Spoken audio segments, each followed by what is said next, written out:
L'espace est un vrai champ de bataille ouvert aujourd'hui.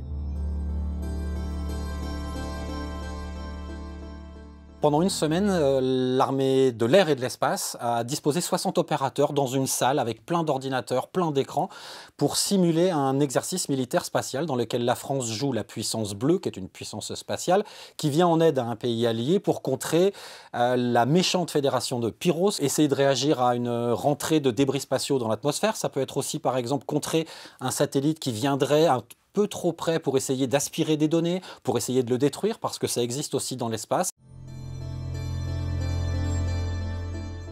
Il y a des satellites militaires évidemment, mais il y a beaucoup de satellites civils aujourd'hui. Et il y en a de plus en plus. Un satellite aujourd'hui nous sert à peu près 40 fois par jour dans notre vie du quotidien pour nous les civils. Ça sert par exemple à se géolocaliser quand on veut faire un guidage dans une ville, ça sert à consulter la météo. Et donc il y a un espace, quelqu'un qui coupe la transmission entre un satellite et la Terre, il va gagner quelque chose. Donc l'idée c'est de savoir comment réagir, comment empêcher qu'une puissance étrangère vienne couper votre accès à l'Internet, empêcher qu'une puissance étrangère vienne aspirer des données qui transitent par un satellite.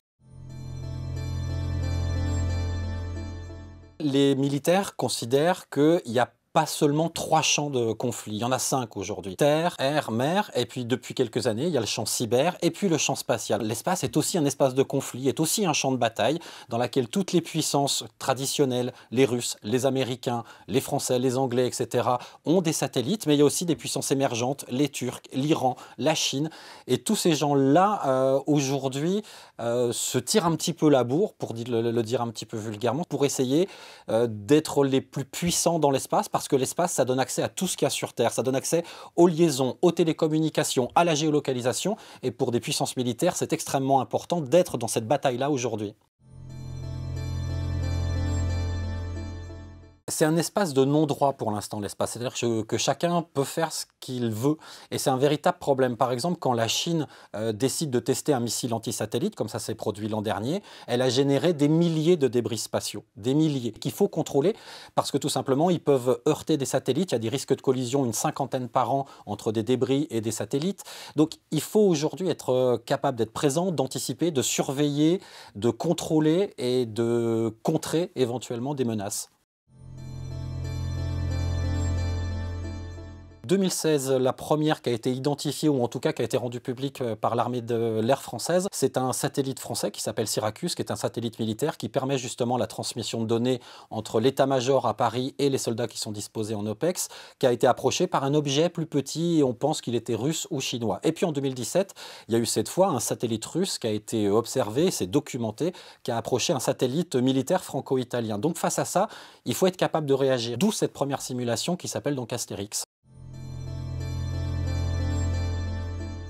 D'ici 2030, être capable d'envoyer dans l'espace des satellites patrouilleurs-guetteurs, des satellites qui seraient capables justement d'être un peu aux aguets et de pouvoir contrer éventuellement des menaces et des attaques. Pour l'instant, on ne parle pas encore de satellites qui seraient capables d'attaquer dans l'espace, mais ils seraient capables de défendre activement, comme le dit la nomenclature militaire. Par exemple, aveugler un satellite qui viendrait vous approcher d'un petit peu trop près. En 2019, en France, il a été décidé d'investir à peu près 5 milliards d'euros dans cette bataille de l'espace pour remettre à niveau les satellites, pour remettre à niveau ce commandement de l'espace qui a été créé il y a à peu près un an, pour arriver en 2025 à peu près 500 personnes qui seront localisées à Toulouse, là où a lieu la simulation en ce moment.